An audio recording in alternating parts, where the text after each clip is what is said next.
चलिए जी, macro economics के इस कारवां को मज़ीद आगे बढ़ाते हैं। क्लासिकल की थ्योरी में आउटपुट की डिटर्मिनेशन कैसे होगी।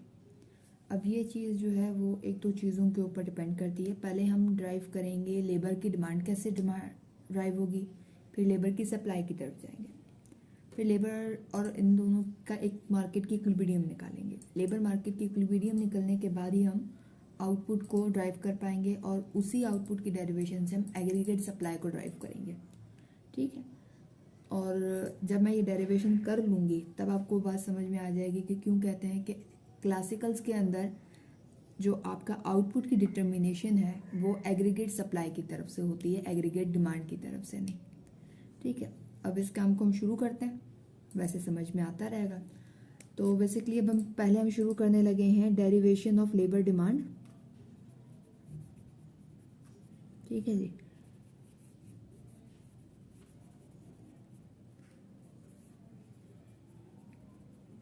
Labour demand.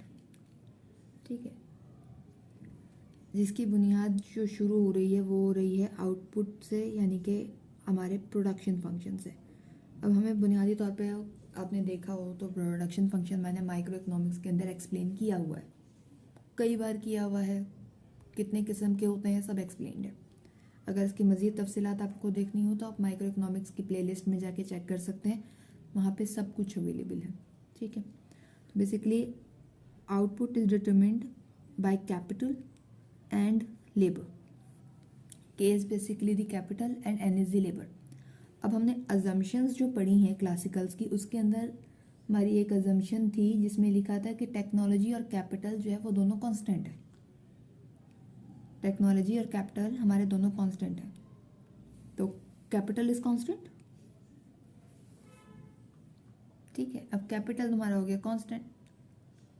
अब कैपिटल कांस्टेंट है, हमें मालूम करना है लेबर की डिमांड। तो लेबर की डिमांड जो है वो बेसिकली ड्राइव होगी हमारे पास एमपीएन से, मार्जिनल प्रोडक्ट ऑफ लेबर से। अब marginal product of labour is basically the partial derivative या चेंज कह लें आपको जैसे सही लगे, तो change in Y due to change in labour. इसको आप इस तरीके से लिख लीजिए, ये भी आप लोग सही है, बिल्कुल कोई इशू नहीं है इसमें। ठीक है, तो जो आपके आउटपुट में चेंज आ रहा है या जो प्रोडक्शन में चेंज आ रहा है आपके लेबर की वजह से, वो मार्जिनल प्रोडक्ट ऑफ लेबर कहलाएगा। ठीक है, अब इसको हम देखते हैं कि हमारे जो परफेक्ट कंपटीशन होता है, जिन्होंने मेरी माइक्रो इकोनॉमिक्स की वीडियोस देखी होंगी परफेक्ट कंपटीशन के ऊपर, उन्होंने देखा होगा price is equals to marginal cost. ये वहाँ की जो है वो प्रॉफिट मैक्सिमाइजेशन कंडीशन है, price is equals to marginal cost, whereas marginal cost is basically nominal wage upon marginal product of labor। ठीक है, तो यहाँ पे अगर मैं P is equals to W upon MPN लिखूँ तब भी बात सही है।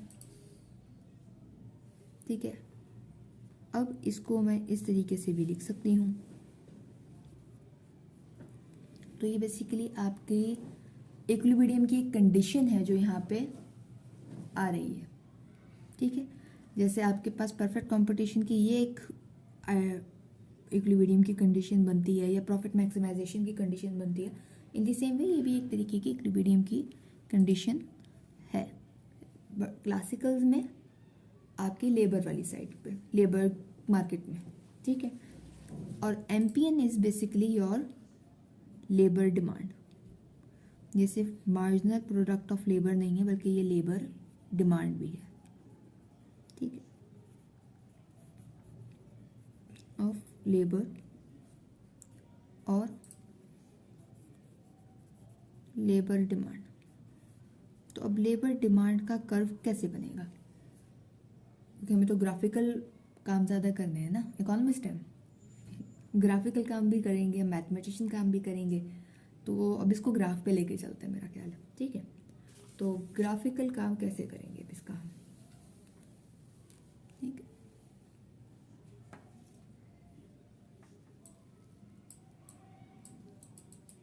ठीक, अब ग्राफ को ड्रॉ करना है। ग्राफ के लिए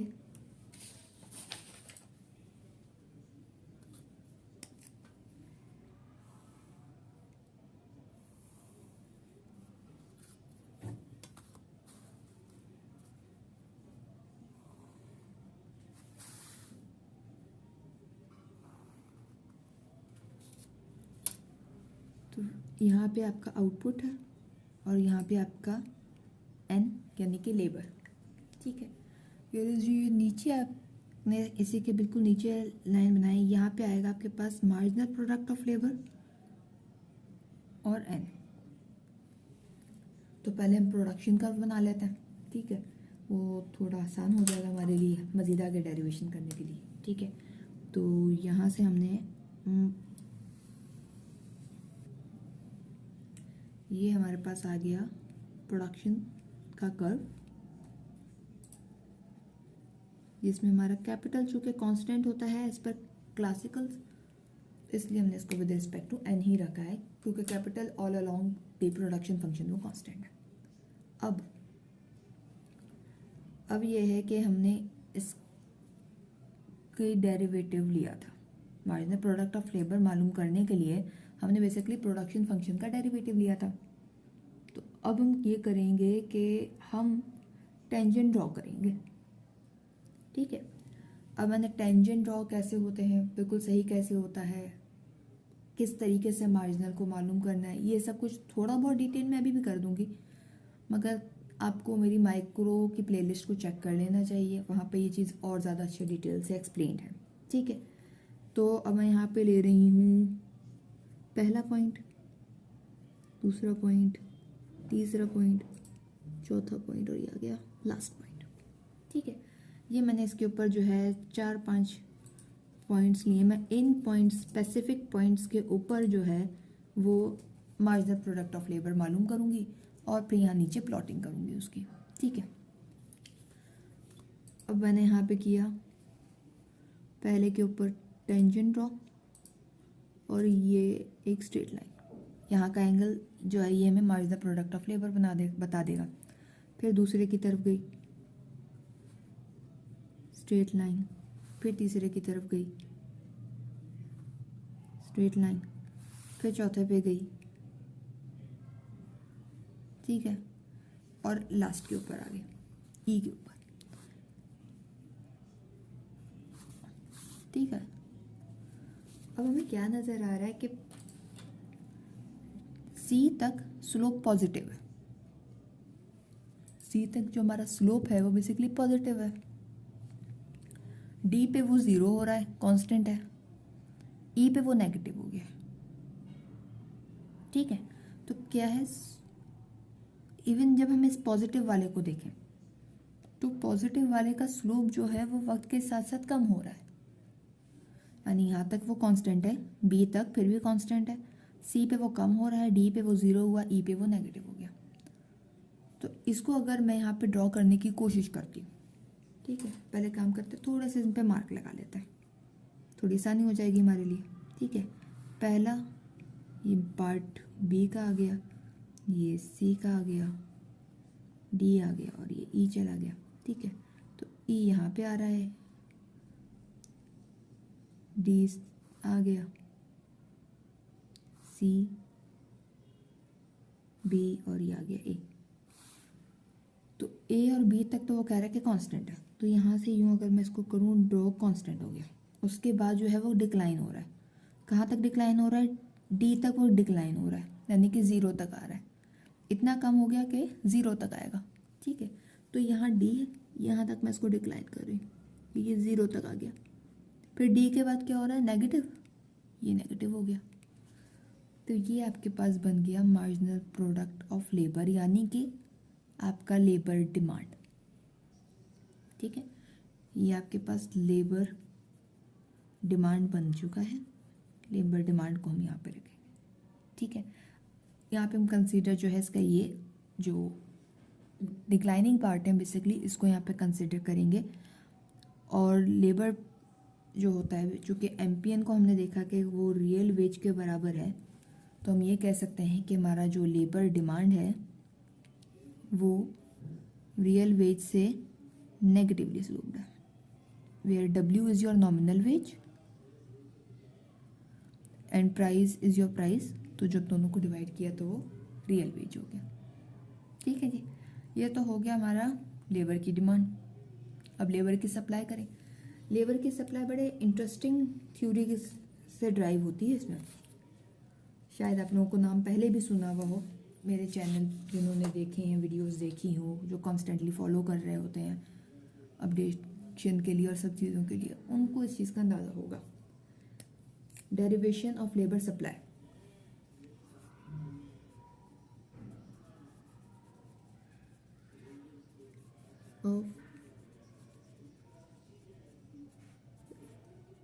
लेबर सप्लाई, और ये आपका बनता है इनकम लीजर मॉडल से। ये income leisure trade off model जो कहलाता है उससे। तो इनकम लीजर ट्रेड ऑफ, तो इनकम लीजर ट्रेड ऑफ जिन्होंने अगर पहले देखा हुआ है, मैंने जिक्र कई बार किया है इसका अपने चैनल दूसरी वीडियोस में भी, तो ये बहुत ही इंटरेस्टिंग रियलिटी बेस्ड है। हमें ये मालूम है कि हमारे पास पूरे दिन में होते हैं 24 घंटे। ठीक है, इसमें हमने वर्क करेंगे, जितना ज़्यादा पैसे कमाने हैं उतना काम ज़्यादा करेंगे, या जितना ज़्यादा काम करेंगे उससे ही हमारी इनकम बनेगी। और जिनमें हम आराम फरमाएंगे, यानी कि जो हमारा लीजर का आर होगा, उसमें हम नो इनकम है। तो अगर आपको इनकम की ज़रूरत ज़्यादा है तो आपको काम ज़्यादा करना पड़ेगा, और अगर आपको आराम ज़्यादा फरमाना है तो आपको ट्रेड ऑफ के तौर पे जो है वो अपनी इनकम को छोड़ना पड़ेगा। तो इसको जो है वो हम करेंगे ग्राफिकल वे में। ठीक है,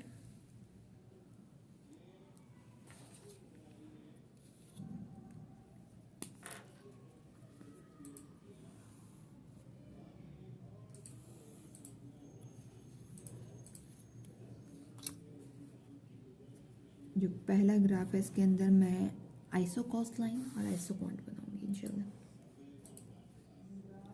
ठीक है, और नीचे जो है वो मैं इससे लेबर सप्लाई को ड्राइव कर लूँगी। ठीक है, यहाँ पे जो है आपके 24 आवर वर्क हैं या नंबर ऑफ वर्किंग आवर्स।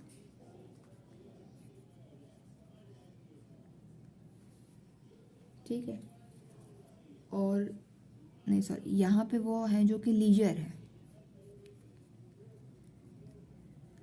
यानी कि कितने टाइम आप आराम फरमा रहे हैं, सिंपल एज दैट, वो काला है। ठीक है, और इस तरफ है आपकी रियल इनकम।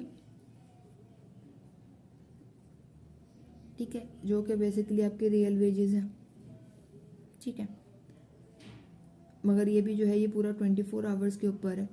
तो जितने आप जितने ज़्यादा घंटे काम करेंगे उतना ही ज़्यादा आपको फ़ायदा। अब हम क्या करने लगे हैं कि यहाँ पे हम इस चीज़ को थोड़ा सा एक्सप्लेन करें और हम इसको आगे लेके चलते हैं। ठीक है, ये यहाँ पे पहली ऐसा कॉस्ट आ गई। फॉर एग्जांपल इसके ऊपर आपकी वेज जो थी वो 1 थी, यानी कि रियल वेज जो है वो इसके ऊपर है आपके पास 1। ठीक है, यहाँ पे ठीक है, इसको मैंने 1 है, और 1 × 24 विल बी 24, यानी ये आपके पास जो है ये इंटरसेप्ट है 24। ठीक है, और आपके पास यहाँ पे कितने हैं मैक्सिमम 24 लीजर। या तो आप जब आप 24 आवर्स काम करोगे एट 1 वेज और आपके पास कोई लीजर नहीं होगा तो वो हो गया आपके पास 24, यानी अपने पूरा का पूरा दिन कमाई करने में गुजार दिया। या जो दूसरा एक्सट्रीम एंटर हो सकता है वो यही हो सकता है कि आपने बिल्कुल भी काम नहीं किया और 24 घंटे आराम फरमाया। एक्सट्रीम एंड्स हो गए, दोनों के दोनों इंटरसेप्ट्स आपके पास तैयार हैं। फॉर एग्जांपल इसके ऊपर आपने ये वाला बंडल चूज किया। ठीक है, ये आपने बंडल चूज कर लिया। ठीक है, अब इस बंडल में ये है कि आपने यहाँ पे जो है वो 18 घंटे आराम फरमाया है। अब 18 घंटे आराम फरमाया तो 6 घंटे आपने काम किए, तो यहाँ से आपका जो है ये उस हिसाब की रियल इनकम बन जाएगी। फिर कुछ ऐसा हुआ कि आपकी वेजेस बढ़ गई, रियल वेजेस बढ़ गई, रियल वेजेस आपके बढ़ गई और बढ़ के हो गई 2, तो 2 इंटू 24 विल बी 48। बेसिकली एक तरीके से आप मोटिवेट हो गए। अब आप बेशक काम बढ़ाओगे, इनकम भी उतनी ज़्यादा, ठीक है। तो हमने क्या किया भाई कि हमने अपने काम के घंटे बढ़ा दिए और लीजर को 2 घंटे कम कर लिया। भाई जो पैसे आएंगे उससे खाएंगे तो पिज़्ज़ा बर्गर वर्गर जो मंगवा के खाएंगे या देसी मुर्गी को तोड़ के खाएंगे उसमें भी तो मज़ा है, वो भी तो यूटिलिटी है। तो क्या किया हमने, यहाँ से आराम के 2 घंटे कम करके काम किया ताकि हम वो देसी मुर्गी को भी खा सकें। तो ये पॉइंट ए से हम यहाँ चले गए पॉइंट बी के ऊपर। पॉइंट बी में ये हो रहा था कि हमारे लीजर के 2-3 घंटे मजीद कम हो रहे थे। फॉर एग्जांपल मैं सपोज कर लेती हूँ कि आप जो 18 घंटे पहले आराम फरमा रहे थे वह आपने 16 घंटे कर लिए। अब 16 घंटे का अब आप आराम कर रहे हैं तो आप 8 घंटे काम कर रहे हैं, ठीक हो गया। अब फिर से आपको मोटिवेशन मिली, थोड़ी सी वेजेस मज़ीद बढ़ गई। अब फॉर एग्जांपल आपकी वेजेस जो हैं वो 3 इंटू 24 हो गई, ठीक है, वेजेस मज़ीद बढ़ गई, ज़्यादा हो गई। चलो, तो ये हो गया आपके पास 72। फिर से आपको मोटिवेशन मिल गई। अब देसी कुकर के साथ कोल्ड ड्रिंक भी लेंगे, ठीक है, पिज़्ज़ा विज़्ज़ा जो खाएंगे उसके साथ आइस कॉफ़ी भी पियेंगे। 1 घंटे का ट्रेड ऑफ मज़ीद कर लेता है, ठीक है। तो आपने क्या किया कि आपने जो पहले 18 घंटे का आराम 16 घंटे में किया था, जैसे रियल वेजेस 3 पे गई, आपने कहा यार आइस कॉफ़ी का भी मज़ा ले लेते हैं, 1 घंटा आराम और कम कर लेते हैं। तो क्या किया, हम आ गए इधर और आराम होने मज़ीद कम किया। चलो फॉर एग्जांपल 15 कर लिया, 1 घंटा ही हमने आराम को कम किया है, 1 घंटा में एक्स्ट्रा काम कर लेंगे, आइस कॉफ़ी हम अफोर्ड कर लेंगे उसमें, ठीक है। अब 18 घंटे, फिर 16 घंटे का आराम हुआ, फिर 15 घंटे का आराम हुआ। कैसे हुआ, वेजेस बढ़ी। अब इसको यहाँ पे प्लॉट कर सकते हैं हम आराम से, ठीक है। यानी 18 घंटे आप आराम कर रहे थे तो आप 6 घंटे काम कर रहे थे। यही जब आपने 16 घंटे का आराम किया तो आप 8 घंटे काम कर रहे थे, और जब 15 घंटे का आराम किया तो 9 घंटे काम कर रहे थे। हमारे पास नंबर ऑफ आवर वर्क आ गए, वेजेस भी आ गई। अब यहाँ पे हम प्लॉट कर सकते हैं इसको। एन है बेसिकली लेबर की सप्लाई, क्योंकि हम यहाँ पे फिलहाल सप्लाई की बात करें तो लेबर सप्लाई क्या है, नंबर ऑफ आवर्स वर्क, वो घंटे जो आप काम करने के लिए तैयार हैं और जिसके बदले आपको रियल वेजेस मिलेंगी। तो पहले 1 था रियल वेज, फिर 2 हुआ था और फिर 3 हुआ था। और जब 1 था तो आप जो है 6 घंटे काम कर रहे थे, फिर जब वो 2 पे गया तो आपने अपनी यूटिलिटी को थोड़ी सी डायरेक्शन बदली, आराम के अलावा ज़रा अच्छे खाने पे लेके गया। आपने सोचा चलो टिक्का तो मोड़ेंगे बैठ के अच्छे से, तो आपने क्या किया कि वो जो 6 घंटे का काम था वो आपने 2 घंटे मज़ीद बढ़ा दिया, यानी कि 8 पे ले गए थे। तो आप यहाँ 8 पे आ गए और ये कहानी यहाँ 2 पे आ गई। जहाँ वेजेस 2 हुई आप वहाँ 8 पे चले गए, आपने 8 घंटे काम किया और जब तनख्वाह आई तो आपने फुल मज़े में जाके चिकन टिक्के को भंबोड़ा बैठ के अच्छे से। उसके बाद जब वेजेस 3 पे गए आपने कहा अब सिर्फ टिक्के से बोर हो गए, चलो कोल्ड ड्रिंक या मज़ेदार सी चाय वाय साथ हो जाए या आइस्ड कॉफ़ी हो जाए, थोड़ी सी अयाशी और सी। तो आपने क्या किया कि चलो भाई बस 1 घंटा भी कम और कर लेना, तो आइस्ड कॉफ़ी अफोर्डेबल है। तो आपने क्या किया, आपने जो 16 घंटे से 15 घंटे का आराम किया और 8 से 9 घंटे पे आप चले गए काम करने पे।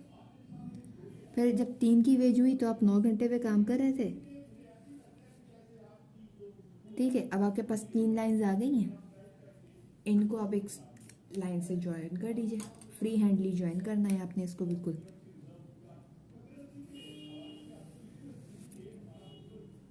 ये जो है ये आपका लेबर सप्लाई है।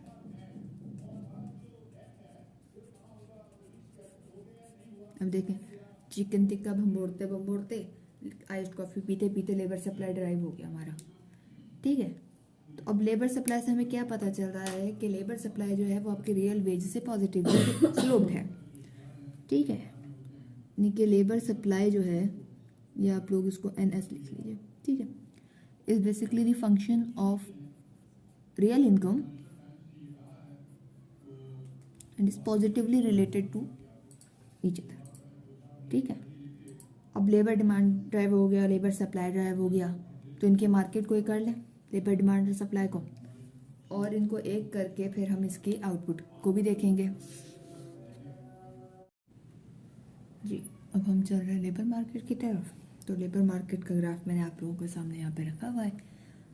मैंने जो लेबर सप्लाई और लेबर डिमांड को ड्राइव किया था उनको मैंने एक ही ग्राफ के अंदर प्लॉट कर दिया। ठीक है, वेयरएज N जो है वो नंबर ऑफ आवर्स है।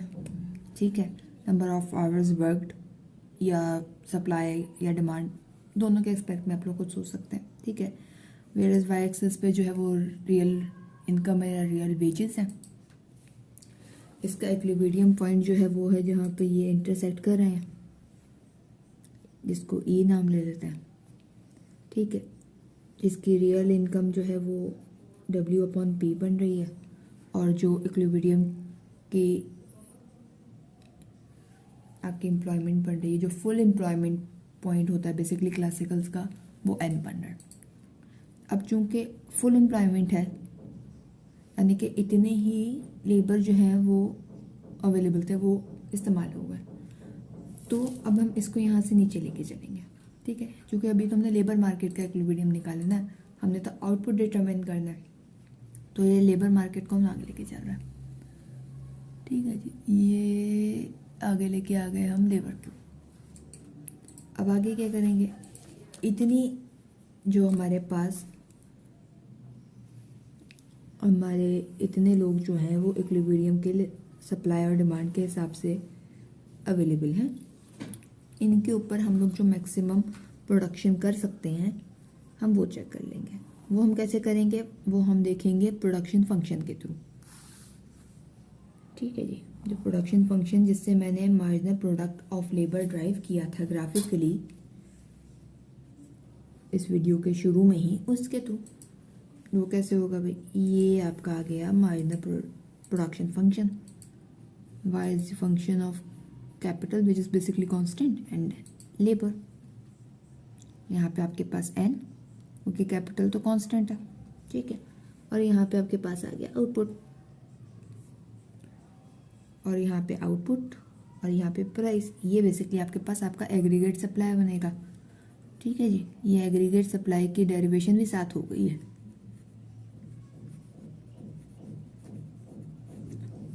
ठीक है, अब पहले तुम यहाँ पे देख लें, यहाँ पे क्या है, तो हमारा जो ये N है जो कि परफेक्टली उस N के साथ नहीं हो रहा है। अच्छा, मैंने ये हिसाब किताब खराब हो गया मेरा, ये N यहाँ पे बनेगा।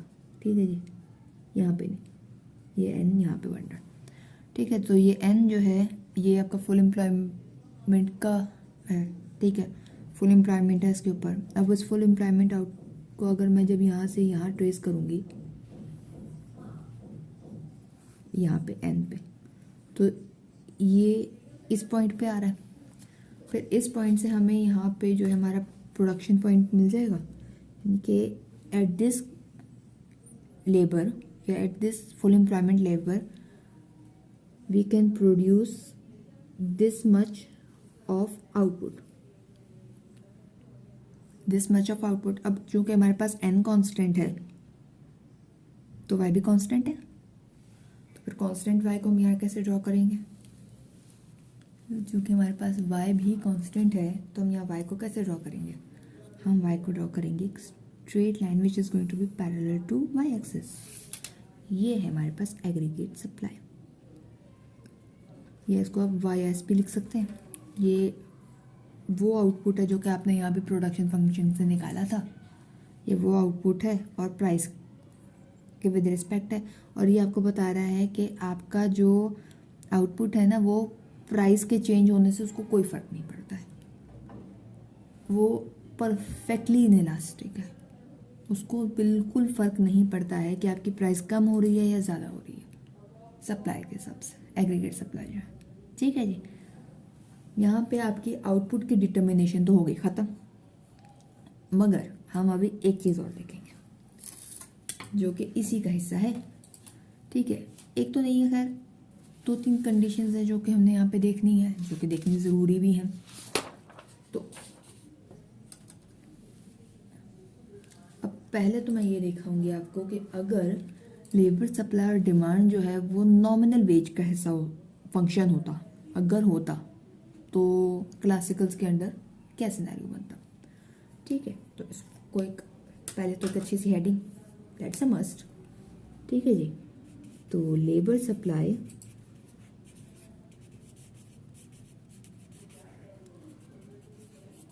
And demand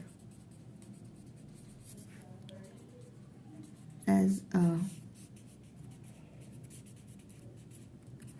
function of nominal wage, real wage नहीं, नॉमिनल वेज। अब तक जो हमने ड्राइव किया वो एज रियल वेज का फंक्शन था, तो अब जब ये नॉमिनल वेज होगा तो क्या होगा हम वो देखेंगे। ठीक है जी, तो पहले कुछ थोड़ी से टर्म्स को सीधा करेंगे हम। ठीक है, जो आपका एनडी था, लेबर का डिमांड था, वो मार्जिनल प्रोडक्ट ऑफ लेबर के बराबर था, जो कि रियल वेज के बराबर था। अब चूँकि ये as a function of W है तो उसको कैसे डोनेट किया जाएगा, नॉमिनल लेबर डिमांड हो गई। ठीक है, इसके बाद जो आपका एन एस था वो भी चूंकि अब सिर्फ डब्ल्यू का फंक्शन है तो प्राइस से ये भी अफेक्ट होगा। ठीक है, ये भी प्राइस से अफेक्ट होगा, जिस स्पीड से अफेक्ट आपका लेबर डिमांड होगा सेम प्रोपोर्शन से आपका ये भी अफेक्ट हो रहा होगा। ठीक है, अब मेरा ख्याल है इसको हम लोग ग्राफिकल पे लेके चलते हैं तब ज़्यादा अच्छा लगेगा। ठीक है, अच्छा लगेगा भी, समझ में ज़्यादा अच्छा आ जाएगा विदाउट एनी कन्फ्यूजन। तो ये यहाँ से मैंने जो है ग्राफ के लिए प्लॉटिंग शुरू कर दी है। ठीक है, अब साथ साथ ग्राफ में चेंजेस भी करती रहूँगी और आपको कहानी की तरह बात को समझाती भी रहूँगी। चलें जी, नॉमिनल वेज और एन। ठीक है, इसको थोड़ा सा आपके साथ एडजस्ट कर दें यहाँ पे, चलें अब आसानी हो जाएगी। ठीक है जी, अब नॉमिनल वेज है आपके वाई एक्सिस पे और लेबर जो है वो आपका एक्स एक्सिस पे।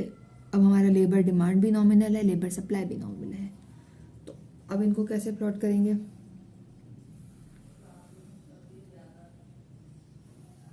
ये आ गया आपके पास नॉमिनल लेबर डिमांड, फिर आ गया नॉमिनल लेबर सप्लाई जो कि पी से अफेक्ट होगा, क्योंकि ठीक है, चूंकि अब पी जो है वो आपके उसके फंक्शन का हिस्सा नहीं है, वो एक एक्सोजेनस वेरिएबल बन चुका है।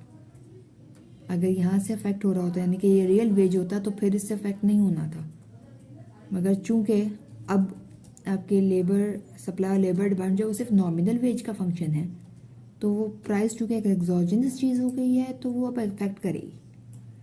ठीक है, इसको अब देखते हैं पहले तो। अब प्राइसेस मार्केट में जो प्रिवेल कर रही हैं इकोनॉमी के अंदर या मार्केट के अंदर वो है पी, प्राइसेस अपनी जगह फिक्स्ड है। ठीक है, अब यहाँ से आ जाएंगी कहानी यहाँ पे एन और यहाँ पे आ गया डब्ल्यू। अब क्या हुआ जी कि प्राइसेस बढ़ गई, 2P हो गई। ठीक है, अब 2P हो गई तो अफेक्ट आपको दोनों जगह पे आएगा, सप्लाई पे भी आएगा, डिमांड पे भी आएगा। तो भाई अब पहले तो देख लेते हैं कि आप कई सप्लाई पे क्या फ़र्क आएगा। ठीक है, सप्लाई आपकी बढ़ जाएगी, अंदरूनी साइड पे शिफ्ट हो जाएगी, सॉरी अंदरूनी साइड कह रही हूँ, लेफ़्ट साइड पे शिफ्ट हो जाएगी। ठीक है जी, अंदरूनी और बैरूनी मेरी बहुत ख़राब है, तो लेफ़्ट वाली साइड पे शिफ्ट हो जाएगी। अपवर्ड एंड लेफ़्ट की मूवमेंट आएगी, उसकी वजह यह है कि आपकी प्राइसेस की बढ़ने की वजह से रियल इनकम जो है वो कम हो जाएगी और जो फर्म जो है वो अचीव जो है वो जाके इंडिविजुअल जो है वो अपना अचीव करने की कोशिश करेगा प्रीवियस ईयर इनकम को, या जो इन एक्सपेंडिचर्स वो पूरे कर रहा था उसको, या आप ये कर लें, अगर इसको समझ लें कि वो अपनी जो सेम यूटिलिटी थी वो उसको अचीव करने की कोशिश कर रहा है, कि वो जो जिस तरीके का स्टैंडर्ड ऑफ लिविंग वो गुजार रहा था वो उसी पे वापस चला जाए। तो उसके लिए वो क्या करता है कि जैसे कीमतें बढ़ती हैं और उसके लिए अपनी एट द गिवन इनकम के ऊपर गुजारा मुश्किल होता है, तो वो सप्लाई को बढ़ा देता है। तो सप्लाई को बढ़ाने के लिए इसने क्या किया, लेबर सप्लाई लेफ्ट अपवर्ड जो है वो शिफ्ट हो गई।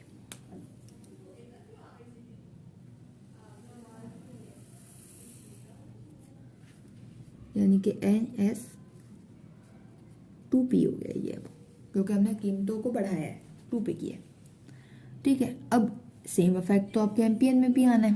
तो एमपीएन में क्या आएगा कि आपकी जैसे ही लेबर की डिमांड जो है वो बढ़ जानी है, जैसे ही आपकी कीमतें बढ़ जाएंगी। क्योंकि जैसे ही आपकी कीमतें बढ़ेंगी तो मार्केट के अंदर आप जो सप्लाई की एक है कि आपने जो है वो सप्लाई ज़्यादा कर देते हैं। एज अ प्रोड्यूसर अगर सोचें, जैसी कीमतें मार्केट में बढ़ती हैं तो सप्लायर जो है वो अपनी प्रोडक्ट ज़्यादा मार्केट में बेचता है ताकि उसको ज़्यादा प्रॉफिट हो। ठीक है, तो अब जो उसने ज़्यादा सप्लाई करना है उसको पहले प्रोड्यूस करेगा, और प्रोड्यूस करने के लिए उसको चाहिए लेबर। कैपिटल तो कांस्टेंट है अपनी जगह पे, तो उसको चाहिए लेबर। तो अब लेबर को करना है उसने, और इस चीज़ को याद रखना है कि आपका ये एन जो है ये फिक्स्ड रहेगा, क्योंकि ये फुल लेवल ऑफ एम्प्लॉयमेंट है। ये जो सारी एडजस्टमेंट हो रही होती है ये शॉर्ट रन की होती है। ठीक है, तो फॉर द सेम वन आपकी डिमांड जो है वो बढ़ जाएगी, लेबर की डिमांड भी बढ़ जाएगी, यहाँ पे आ जाएगा। ठीक है, मुझे इसको सेम से बढ़ाना है ताकि ये एमपीएन 2P, ये आपकी दूसरी इक्विलिब्रियम आ गया। एन अपनी जगह फिक्स्ड है, और जो आपके रियल वेजेस हैं वो भी एक नए एम्प्लॉयमेंट हायर हो जाएंगी। जैसी आपकी कीमतें बढ़ेंगी आपकी वेजेस भी सेम प्रोपोर्शन से बढ़ जाएंगे। इसी तरीके से आप मज़ीद बढ़ाएंगे, कीमतें 3P पे जाएंगी, तो फिर से आपका लेबर सप्लाई कम होगा और लेबर की डिमांड, लेबर सप्लाई जो है वो पीछे की तरफ शिफ्ट होगा और लेबर डिमांड आगे की तरफ शिफ्ट होगा, और आप मज़ीद आगे की तरफ बढ़ते चले जाएंगे। मगर इसका एट दी एंड रिजल्ट क्या है? इसका रिजल्ट ये है कि आपकी कीमतें बढ़ गई, सब अपनी जगह बदल गया, मगर ना आपकी रियल वेज चेंज हो रही है, आपकी रियल वेज वहीं खड़ी है। क्योंकि अगर आप इस 2W पे और 2P पे देखेंगे तो आपको फिर वही मिल जाएगा आपका रियल वेज। देख लें, जैसे 2W है और 2P है, तो आपको तो आपकी वही रियल वेज मिल रही है ना। तो रियल वेज अपनी जगह है, इवन जो एम्प्लॉयमेंट है वो भी अपनी जगह फिक्स्ड है। ठीक है, एम्प्लॉयमेंट पे कोई फ़र्क नहीं आ रहा, और जब एम्प्लॉयमेंट पे कोई फ़र्क नहीं आ रहा तो आउटपुट में भी कोई फ़र्क नहीं आएगा। ठीक है, अब इसके बाद हम एक ऐसा करेंगे कि ऐसा कौन सा फैक्टर है जो कि आउटपुट को बदल सकता है। हमने भी आउटपुट की डिटर्मिनेशन की थी, तो आउटपुट को बदलने की क्या है, आउटपुट को कैसे डिटर्मिनाइन जो हमने किया है उसके डिटर्मिनेशन में उसमें तब्दीली कैसे आ सकती है। आउटपुट की डिटर्मिनेशन या आउटपुट की तब्दीली एक बेसिक अजम्पशन जो हमारे क्लासिकल्स की है ना, उसमें तब्दीली की वजह से आउटपुट में तब्दीली आएगी। ठीक है, सो बेसिकली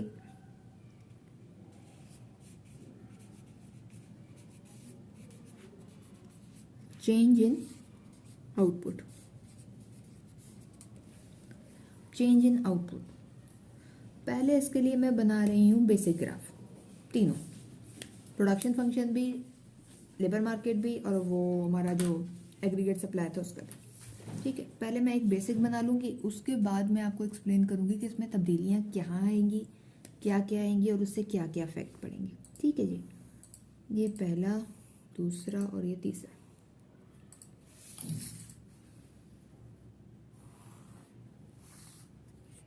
यहाँ से ये पीछे और ये पीछे। ठीक हो गया जी। अब n एंड y, यानी कि यहाँ पे मैं डाल रही हूँ प्रोडक्शन फंक्शन पहले। ये आपके पास जो है प्रोडक्शन फंक्शन है कि आपका कैपिटल कांस्टेंट है और लेबर। इसके बाद जो आपके पास नीचे आता है वो आता है लेबर की डिमांड और सप्लाई। ठीक है जी, labour demand and labour supply, ये इक्विलिब्रियम का पॉइंट है। और इसी तरीके से नीचे मैं एग्रीगेट सप्लाई का कर्व बना लूँगी, इसको बिल्कुल वैसे ही जैसे मैंने पहले बनाया था। ठीक है, यानी कि यहाँ से मैंने जो है इसको ट्रेस आउट करूँगी। ये मेरा full equilibrium level of labour है। ठीक है, यहाँ पर ठीक है, यहाँ से मैंने जो है full equilibrium level of employment ले लिया, फुल एम्प्लॉयमेंट बेसिकली ले लिया। इसको मैं यहाँ से जो है प्रोडक्शन फंक्शन के ऊपर ट्रेस करूँगी और प्रोडक्शन फंक्शन से मैं निकाल लूँगी आउटपुट को, जो कि फुल लेवल ऑफ आउटपुट होगा। ठीक है, फुल लेवल ऑफ आउटपुट होगा, सिंपल। ठीक है, और फिर उस आउटपुट को मैं यहाँ पे ट्रेस कर लूँगी as aggregate supply against P to perfectly inelastic. हमारे पास एग्रीगेट सप्लाई तैयार है। अब मैं आपको बताऊंगी कि चेंज आ कहाँ रहा है। चेंज आ रहा है आपके एक्सोजेनसली कांस्टेंट वेरिएबल के अंदर, यानी कि कैपिटल। क्लासिकल की 7th अजम्पशन के अंदर मैंने आपको बताया था टेक्नोलॉजी एंड कैपिटल दोनों के दोनों कांस्टेंट है। तो जब ये कांस्टेंट फैक्टर चेंज करेगा तो आपका आउटपुट बदल जाएगा। अब कैसे होगा कि कैपिटल बढ़ गया। ठीक है, केस यहाँ पे बना रहे हैं कि के जो है वो बढ़ के हो गया K-1 K/1।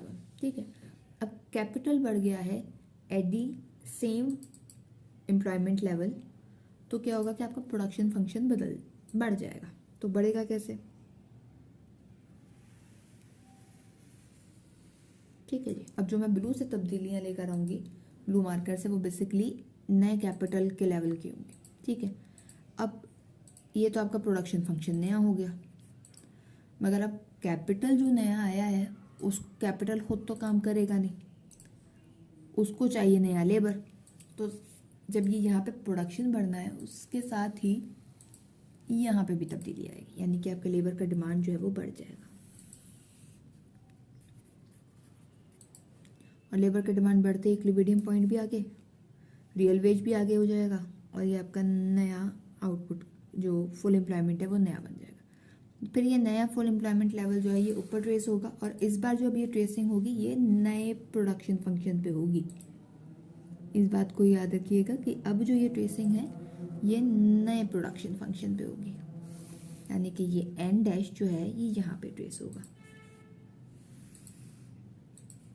तो वाई डैश नए प्रोडक्शन पे नए कैपिटल के साथ नया लेवल ऑफ एम्प्लॉयमेंट का होगा वाई डैश। अब ये वाई डैश कहाँ जाएगा? क्योंकि ये वाई डैश पहले वाले वाई से ज़्यादा है तो ये इसके आगे की मूवमेंट होगी, यहाँ पे आ जाएंगे वापस।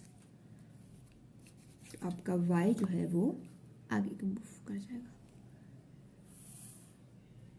ठीक है जी, वाई डैश और वाई एस डैश, यानी कि एग्रीगेट सप्लाई भी आपके पास नया बन गया है। और ये जो नया भी बना है ये भी परफेक्टली इनइलास्टिक ही है, यानी कि ये प्राइस से अफेक्ट नहीं होगा। प्राइस कम हो या ज़्यादा हो आपका एग्रीगेट सप्लाई जो है वो सेम यही रहेगा। ठीक है जी, ये तो हमारे पास क्लासिकल की आउटपुट की डिटर्मिनेशन हो गई, आउटपुट चेंज कैसे होगा वो सब हो गया। अब अगला जो पार्ट हम शुरू करेंगे उसके अंदर हम इंटरेस्ट रेट की थ्योरी को देखेंगे कि क्लासिकल जो है वो इंटरेस्ट रेट की थ्योरी को किस तरीके से लेके जाते हैं। अब तक के लिए थैंक यू सो मच, इतना आपने सुना, उम्मीद करती हूँ समझ में भी आया होगा। और अगर समझ में आया है तो प्लीज़ इस चैनल को सपोर्ट कीजिए, आगे कीजिए, आगे लोगों को बताइए इसके बारे में, लोगों को लिंक्स दीजिए, क्योंकि ये इसका मेन मकसद आप लोगों को जो इकोनॉमिक्स में मुश्किलात आती हैं उसको हल करना है। ठीक है जी, बहुत बहुत शुक्रिया, खुदा हाफिज़।